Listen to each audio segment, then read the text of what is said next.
Okay. Everyone, welcome to our keynote address, Teaching Accessibility and Teaching Accessibility, a case for both. If you're just joining us, please note that remote attendees can put their questions in the Q&A pane. The chat is not being monitored. For attendees here in the room, please hold your questions until the end of the session. We'll try to get to as many of them as possible. If we don't get to them, some presenters will be here from 5 to 5:30. They'll be hanging out. Otherwise, we'll try and get them to the presenters and they can answer them later in the next few days. Kate Sanka is Executive Director and Rolando Mendez is the Director of Education of Teach Access. Teach Access was founded in 2015 by leaders from Yahoo and Facebook with the goal to be change makers addressing the accessibility technology skills gap. Today, Teach Access fosters the expansion of accessibility in higher education and works to include accessibility and universal design principles in the curricula of computer scientists, designers, and researchers in undergraduate, graduate, and continuing education. Let's give a warm welcome to Kate and Rolando. Thank you. Hello, everybody. You can hear me okay? Maybe a thumbs up for those of you in the first couple rows. Okay, seems like we're good. Thank you so much for that warm welcome, Kathy and everybody. We're so glad to be joining you today. My name is Kate Sanka. I'm the Executive Director, and I'm joined here with Rolando, and I'll have him introduce himself in a moment. So I know we don't have a lot of time, but we'll try and get a bunch of information coming your way today, and hopefully keep you awake after you've had lunch today. So the title of our presentation again, Teaching Accessibly and Teaching Accessibility, a case for both. And we'll really dive into what we mean by that and how we're using those words. There we go. So agenda, just so you know what's ahead, introductions. We'll talk about accessibility, which I know you've been doing all morning. We'll talk about the teaching what versus the teaching how, and then how to maybe move that needle in doing those things. What's next, what's now, and Q&A. And I really do, we welcome questions throughout. And if there's anything that's really like a showstopper, you need clarity around something, I trust that our colleagues here can help us capture those and answer those in the moment. So before we really dive in, we want to just take a moment and help frame the space that we'll be in for the next 30 to 40 minutes. So I encourage you to take a breath. Perhaps you've gotten a lot of information this morning. You had lunch, you're seated again. So encourage you to breathe.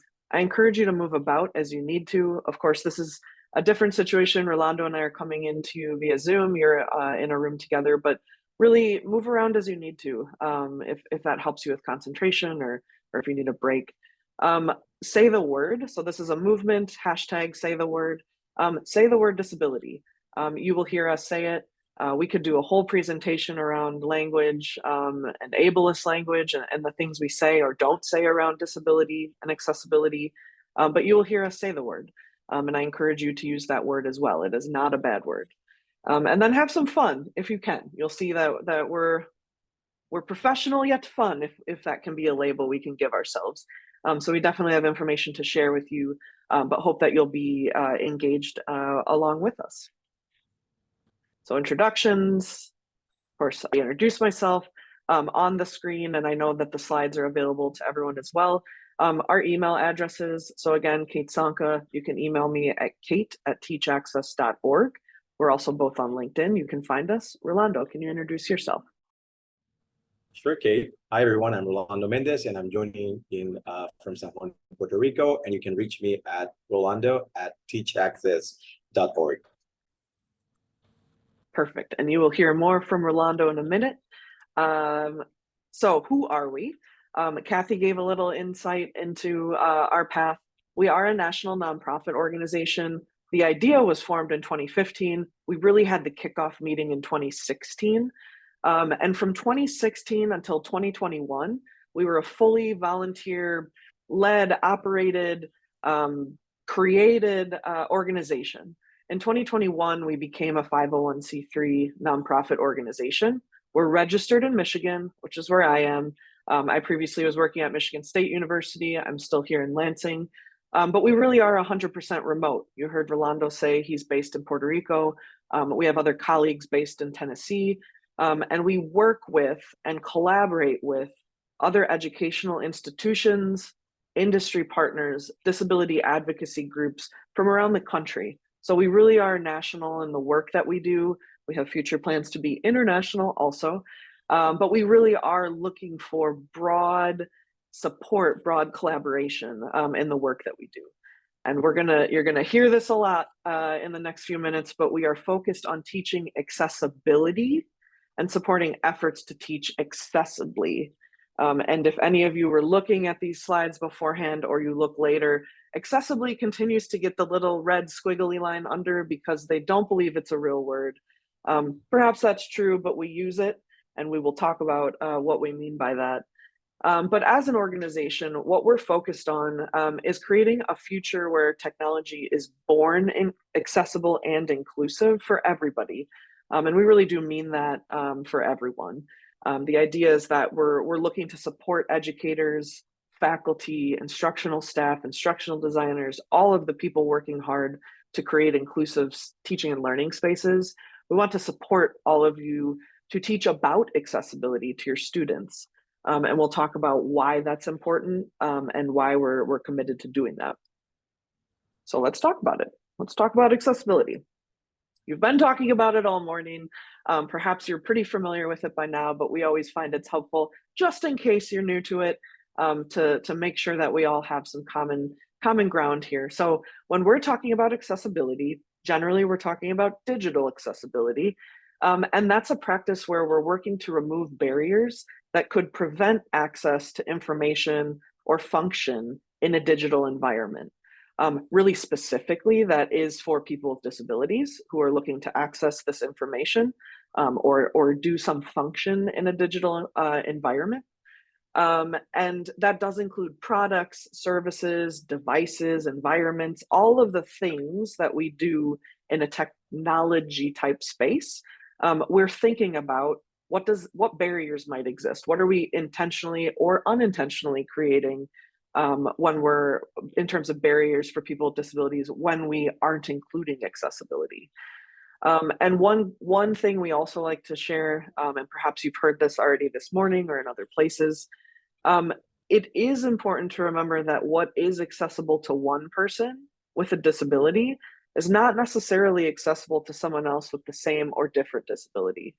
And so that sometimes can feel overwhelming because you're thinking, I'm just looking for the checklist. I just want to know that if I do these 5 things, it will work for everybody.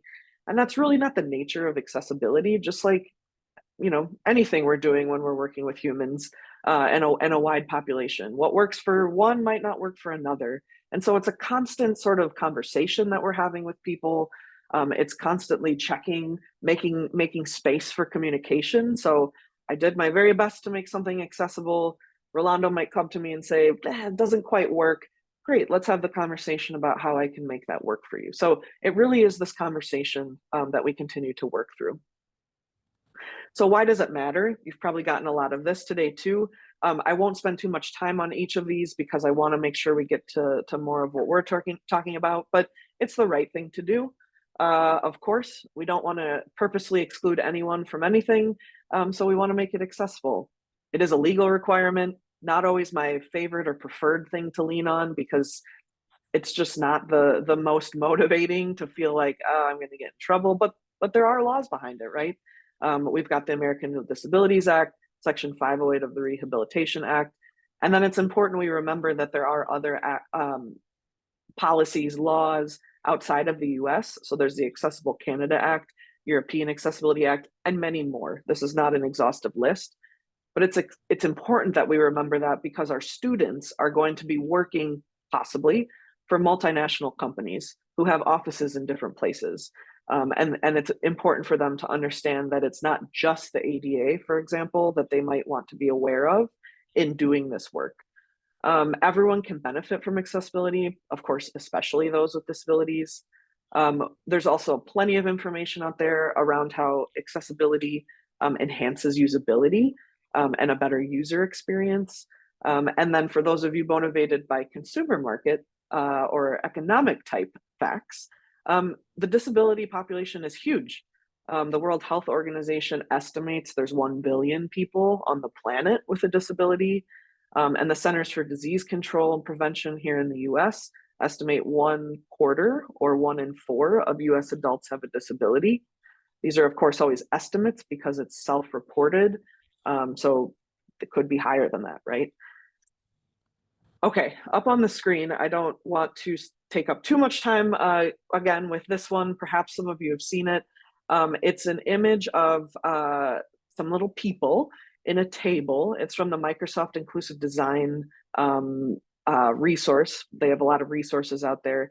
But I think it's a good reminder for all of us on why we should care about this. Because disability either affects us directly and personally, it could affect our friends and family, people in our close circles. It certainly affects our colleagues, our students, and so forth. And it's not just one type of disability or one way to have a disability. So on the screen, I will describe it really quickly. It is a table. There's 3 columns: permanent, temporary, situational, and there's 4 rows: touch, see, hear, speak. Just like nothing is ever complete, this of course is not an exhaustive list of all types of disabilities, but it's merely a way to help us think about the different ways that people have disabilities, either permanently, temporarily, or situational. Certainly you could pick this apart. There are some that you're like, I don't know about that, but the idea here is that it's really to indicate how we can all exist in this space. So I will read it across really quickly, again, in an effort to present in an accessible way. Read what's up on the screen here. So in the touch row, permanent is 1 arm, temporary arm injury, situational new parent. And so what these are describing are if you are someone with 1 arm, that's a permanent disability. Of course, there's assistive technologies out there to support in different ways. Temporary, maybe an arm injury. You broke your arm, sprained your arm. Situational, there's a person holding a baby. It says new parent. The idea being in a very specific situation, you maybe only have the use of 1 arm. You're trying to unlock your door while holding a baby. How do you manage that? I'm going to read across the rest just to finish this out. For C, permanent blind, temporary cataract, situational distracted driver. For hear, permanent is deaf, temporary ear infection, situational bartender. And for speak, permanent is nonverbal, temporary laryngitis, situational heavy accent. Again, we could come up with other answers, other ideas, but it's really meant to think about when we're creating these inclusive learning environments, it's speaking to this idea of disability can affect our students at any time, for any amount of time, or ourselves or our colleagues. So really quickly, what's the state of accessibility in education? Of course, that's what this wonderful day is all about, is really looking at what's happening at ASU and beyond. But what we've seen in the work that Rolando and I have done and others, a lot of time, the majority of the time, the focus for most educational institutions is really in spaces of making sure websites are accessible, that we're procuring accessible technology for our students and faculty and staff to use, and that we're teaching accessibly, that we're making our content accessible for our students. There absolutely are institutions who have been teaching accessibility, some for a long time, but it's not widespread. There's still a lot of room for growth in this area. And there's this gap, if you will, in accessibility knowledge and digital skills that as students graduate, they aren't learning about this stuff, if you will, in their courses. And so they enter the workforce without knowing, hey, I need to be designing or creating with accessibility in mind because disability is a thing. Okay, so I'm gonna do a couple more slides here and then pass it to Rolando, but you've heard us talking about the teaching accessibly, the teaching accessibility. Let me give you those definitions now. So this is the teaching what versus teaching how. So teaching accessibly, again, this word that Microsoft tells us isn't really a word, but we use it, is this act of making sure that our course content, our technologies, activities are accessible to learners with disabilities. So I was previewing some of the questions from previous sessions this morning. I saw people asking, hey, I have PDFs, how do I make those accessible? Or where can I go for support? Absolutely, that's teaching accessibly. That's looking at things like adding captions to your lecture videos, adding alternative text to your images, using descriptive hyperlinks, meaning, ASU 2023 slide deck instead of click here. So there's so many things we do and can do to make our materials more accessible for students to be able to interact with those.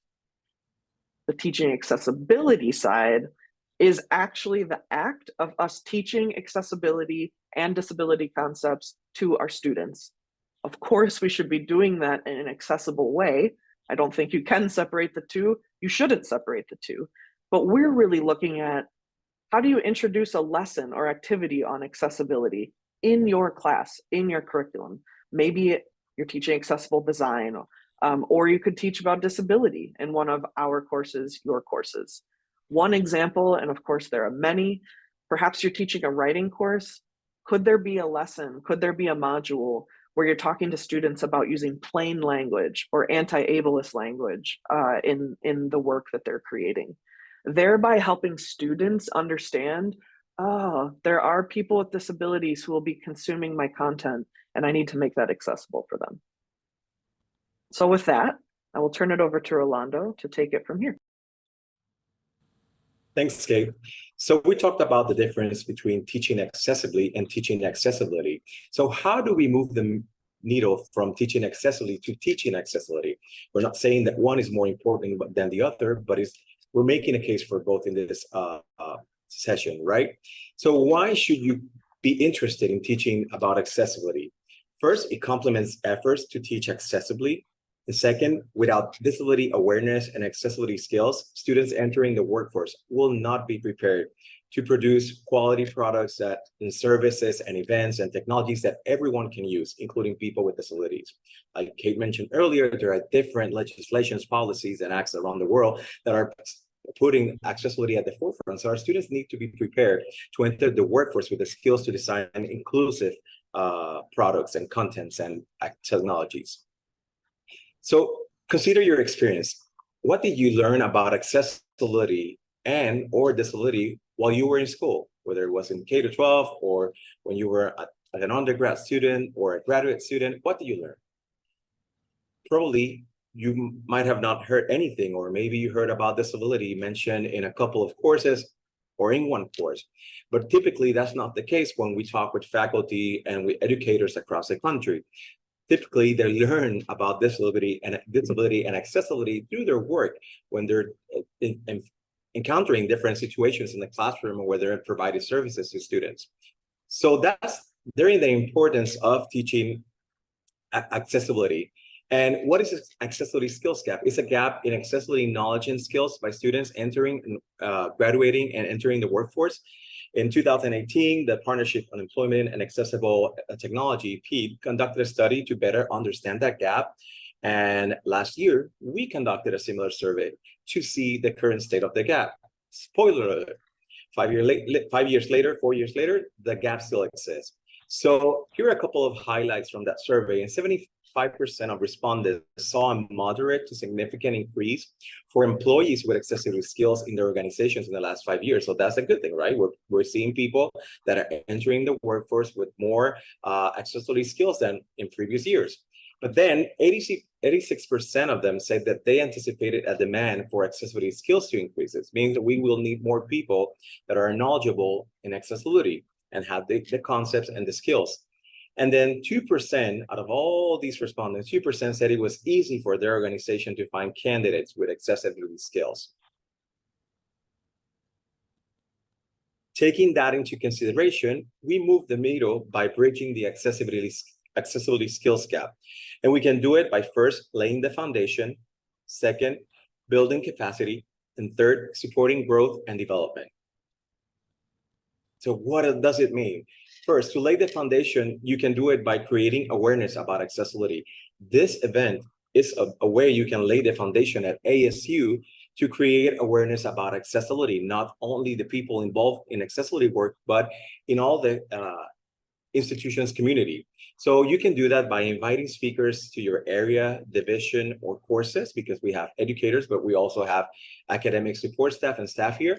You can integrate disability and accessibility topics in your professional development and courses. If you're an instructional designer, if you work for the Teaching and Learning Center, maybe you can offer a couple of workshops on disability and accessibility.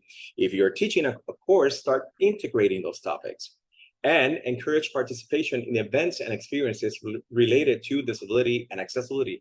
There are numerous events around the country, many online, many in person, some of them free, that can help you get to acquire these concepts and skills and get to know the community of people that are interested in creating a more accessible world. And second, you can adopt a framework for accessibility concepts and skills. If you download it or our slide deck, you can get access to this list of concepts and skills. A couple of our industry partners gather and listed in this document say, hey, if you're entering the workforce, if you say you want to be involved in creating inclusive technologies, products, and services, then you need to know about these concepts and skills. After we lay the foundation, we must build capacity, and we must build capacity at the individual level, at the institutional level, if we truly want to achieve systemic change. At the individual level, we do it by developing accessibility skills, and you're doing it today by attending all of these sessions on-site or online. You can engage in courses, in certifications, in training and development, experiential learning, etc. But then how do we move the needle from us as individuals to our peers, to our departments, our units, entire colleges, our entire institution? We raise awareness about disability and accessibility. And this event is a great way to build that capacity. Engaging peers and students in learning more about their, we learn about accessibility, and that's usually the case. You stumble into accessibility, you get interested, you start learning more, you become fascinated with it, you feel a call that you need to do more, and then you start talking to your peers and to your colleagues about it, and you want them to learn more about it. Then you push for initiatives that help embed accessibility in the organization's culture, policies, processes, and practices. We know that's not easy, and it depends on the scope of the authority you have, or the influence, or perhaps the access to the institution's leaders, where you can start doing small changes in your area, in your work, that can help embed accessibility into everything that you're doing. I always recommend colleagues to start with emails. Let's start creating accessible emails using plain language, integrating descriptive hyperlinks, etc. And then you start building from that.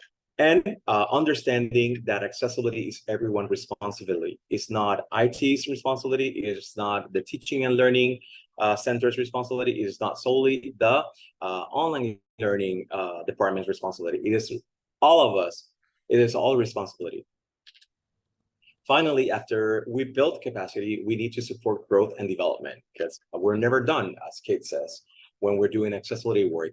And achieving systemic change, as big as it sounds, involves supporting, sponsoring, and amplifying works towards accessibility. Fostering communities to support work in accessibility, like the one you have created at ASU. Expanding opportunities for learning about accessibility, like this event. And embedding accessibility in the organization's culture, policies, processes, and practices. And also involve people with disabilities in everything that you're doing. If you are inviting people to speak about accessibility, try to involve people with disabilities and that are doing accessibility work. Support people with disabilities and involve them throughout the entire process.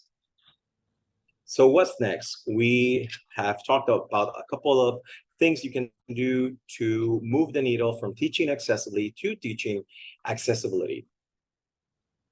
So continue learning about these topics, and these 6 broad topics are just big concepts related to the document we talked about earlier, but keep learning about disability. There's no accessibility work without knowing about disability. Societal context and historical perspectives on disability, accessibility, etc. learning more about user interface, facilitators and barriers with examples. The same with common assistive technology. This is something that we have integrated into our own educational programming because we always talk about accessibility, but we often forget including topics related to disability and then to assistive technology use. Then best practices for product development, for course development, if you are teaching, creating course, or for learning experience, for service design, etc. And then apply techniques in different fields. So what does it mean to, what does accessibility mean for a marketeer, or for someone that works as a counselor, or for someone that works in IT, or for someone that works in admission? So keep learning about accessibility applied to those different fields. Be an advocate. Accessibility involves a lot of advocacy. So message to appeal for your own networks is like student success, social disability justice, universal design for learning, community impact, legal, and business. And like Kate mentioned, legal shouldn't be part of the conversation. We know it's a law, but it shouldn't be the thing that motivates us to care about accessibility and to do work around accessibility. So what now? What can I start doing right now? First, include people with disabilities in whatever you're doing, and start from the beginning and be proactive. If we start from the beginning and it's the default, accessibility as the default, it will be less work. We will have, waste less resources. We will have less legal problems. We won't have that backlash from something not being accessible. If we do it and integrate it from the beginning, we have better chances of creating better products, services, learning experiences for our students. So start from the beginning and be proactive, but don't forget to include people with disabilities. And remember that disability is not a monolith. So making adopting accessibility principles doesn't mean that it will work for everyone. We will always have to adjust and to adapt for different scenarios.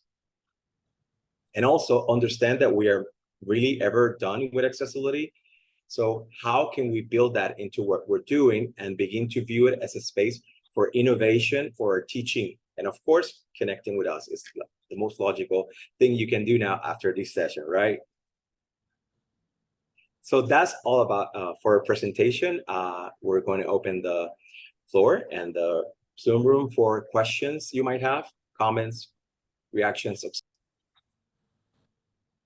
Thanks, everyone. This is Kate speaking. And while you're gathering your questions, I do want to, what we didn't spend a lot of time talking about, or much time at all, just to make sure we could cover these topics, is that we have a whole host of free materials and resources to support you in doing this work.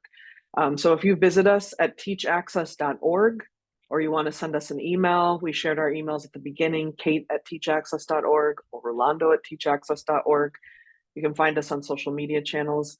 We have a whole bunch of stuff, training courses for you to learn about these topics, specifically in the disciplines that you're teaching. We have an open educational curriculum repository with more than 300 items that are under a Creative Commons license you can take and pull into your teaching. We have programs for students as well. So if you have students on your campus who are interested, we have free programs for them to sign up and learn about these topics, and many more things. So we've given you a charge to think about ways to start teaching this in your own classes, and supporting those that are teaching. And we have plenty of resources available that you're able to take and use to be able to do that. So with that, do we have any questions from anyone? Hi, Kate. I have a question. This is Alejandra. It's good to see you and Rolando. I know you can't hear. Maybe I'll go to the podium so you can see me. At least you can talk to me. Hello. Yes. Hi. How's it going? Good. How are you? Yeah, hi. So I'm taking one of your courses, and I wanted to make it very clear that their courses are free. There's a free course on how to do things accessibly and how to do education accessibly. You should take it. Can you tell us more about this wonderful course that you are offering for free to all of us? Please, thank you. Oh, Alejandra, you'd like us to talk about the free resources and courses that we have? Would be happy to.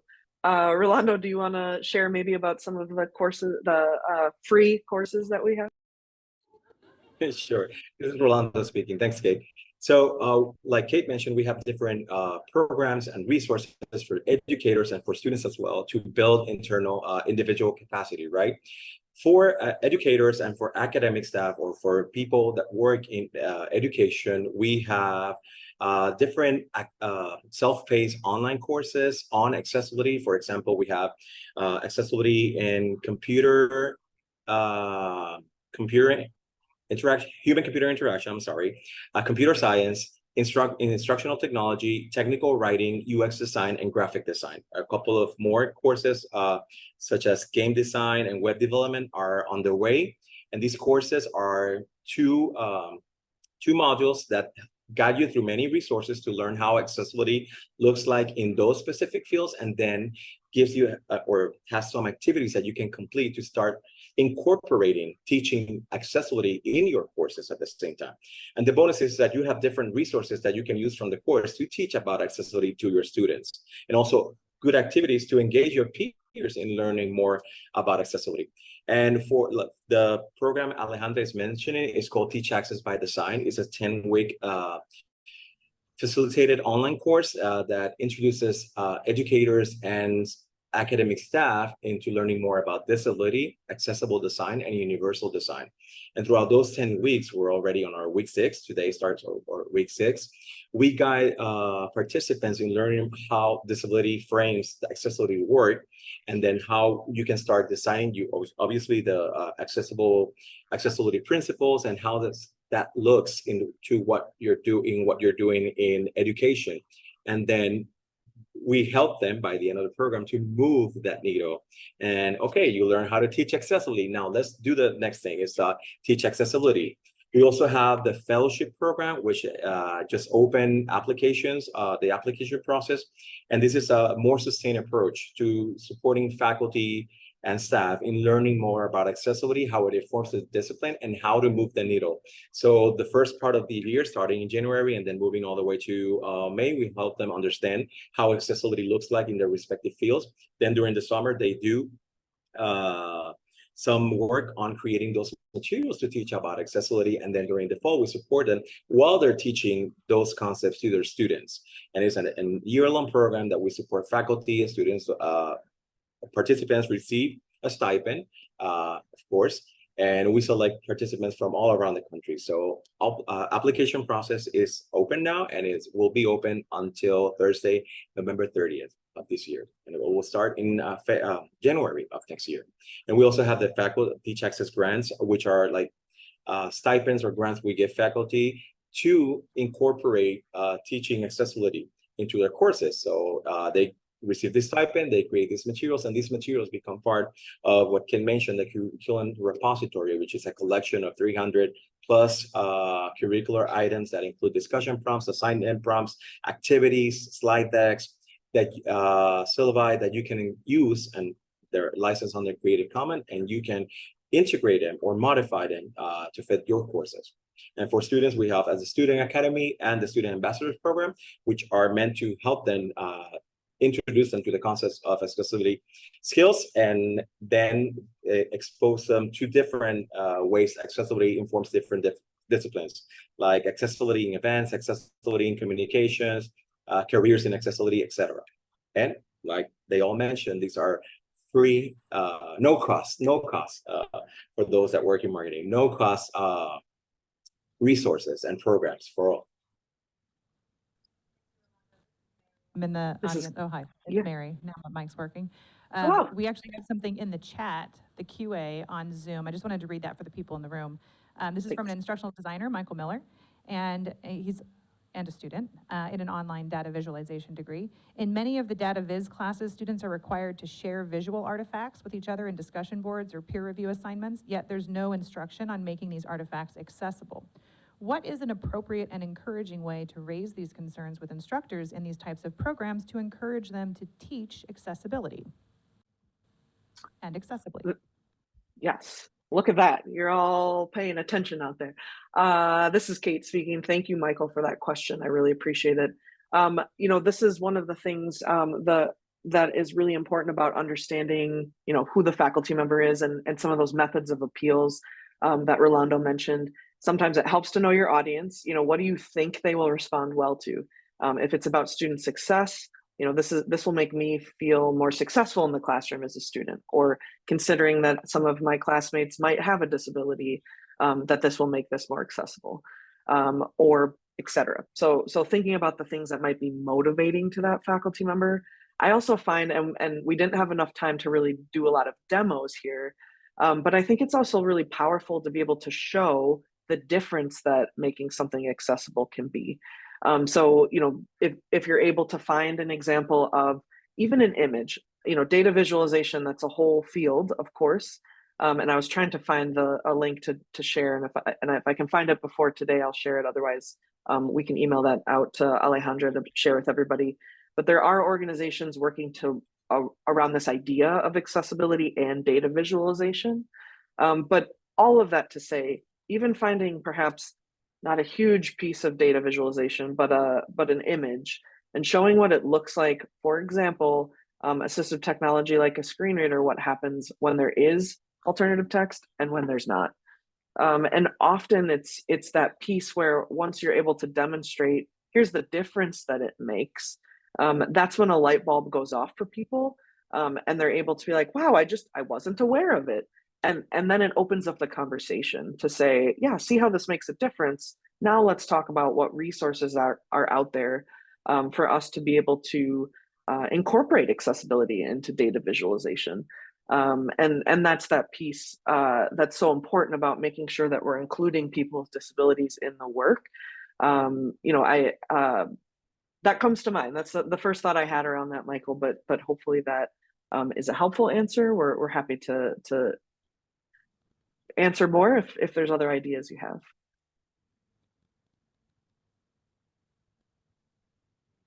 Yes. Michael hasn't put anything in the chat otherwise, so it sounds like that was good, but we'll circle back if not. Anyone in the room Great. here in the physical space have a question? Okay, we're out of questions in the room, I believe. Any other questions in our Q&A or chat? Oh, one question here. Terry? So for these free courses that are free, and these free resources that are free, first of all, thank you. And then how does the fellowship work for things that are free? Just curious. Can you clarify maybe a little bit more? You're asking about how, maybe can you ask it again? Is it free? Is the fellowship free? The fellowship pays you. So that's even better than free, is it Ooh. not? What's the script? You know what I'm saying? Yes, so for the fellowship, you do receive a stipend because it is a longer engagement, right? So all of the free and no cost resources take varying amounts of time. So for the self-paced online courses we have, that's your own pace, of course, several hours of work.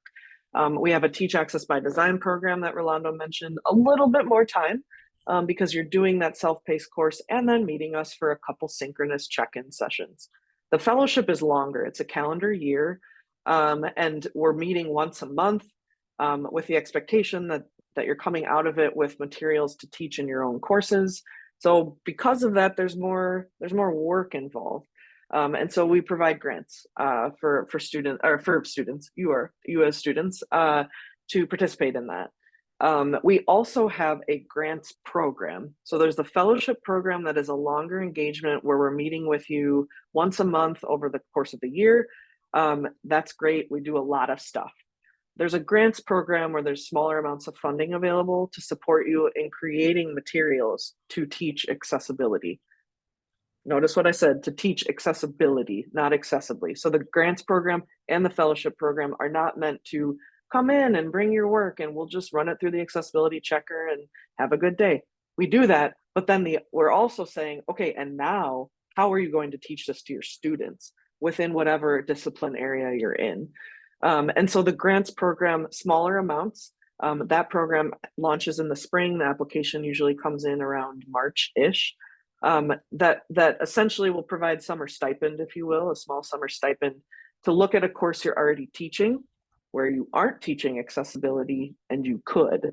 And so provides a little bit of funding to help you create those materials to teach in your course. And then, of course, the beauty in all of this is that these materials that are created by peers, your peers, faculty, instructional designers, so forth, go into the repository to be shared out with others as well. Hopefully that answered your question. If not, please ask for more clarification. So I just want to remind everyone that Rolando said the applications are open till November 30th. So get your application in so you can teach accessibility, and ASU can help change the world. I love that.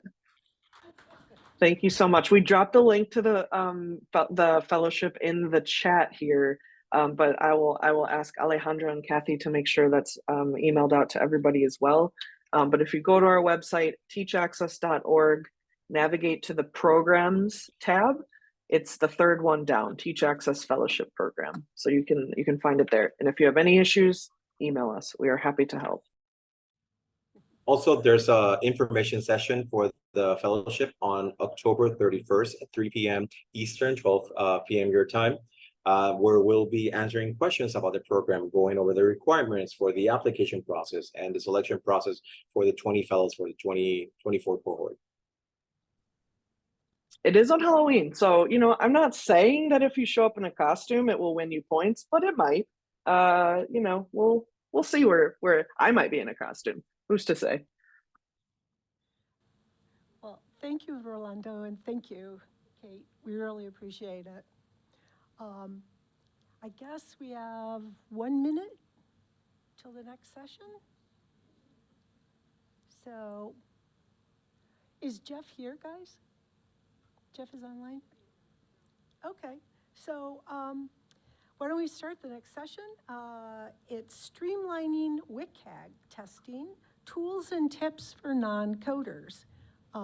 If you're just joining us, please note that remote attendees can put questions in the Q&A, not in the chat pane, because the chat pane's not being moderated. We'll try to get to as many of your questions as possible